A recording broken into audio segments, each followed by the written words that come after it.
بل ورځ چا یو خط په دې نیټ باندې شیر کړو ویل دا د نبی صلی الله علیه وسلم خط دی، حالان کې زمونږ د نبی صلی الله علیه وسلم دا صفت دی چې هغه امی دی، یعنی هغه ته لیکل نه ورتلل.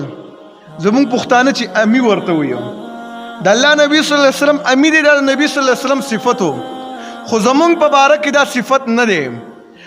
نبی صلی الله علیه وسلم امی دی، خو د دنیا هر قسم مسلک والا، هر قسم فن والا، که ډاکټر دی، که انجینیر دی، که ساینسدان دی، که د دنیا یو هنرمند دی، دا ټول هغه محمد رسول الله صلی الله علیه وسلم له سره د علم سره محتاج دی.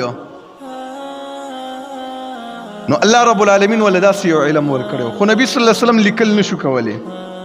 نو دا څوک چې دا شیدونه شیر کوي چې یاره جی دا د نبی صلی الله علیه وسلم لیکل دا دروغ خبره ده.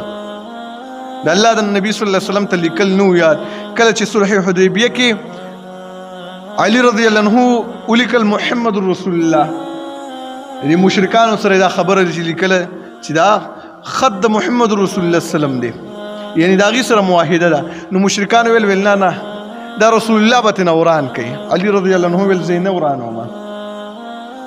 نبی صلی الله علیه وسلم ورته ویل ما ته وخایا زه به وران کما، ما ته وخایا چې دیدی نه دیزی پورې وران که زه به وران کما.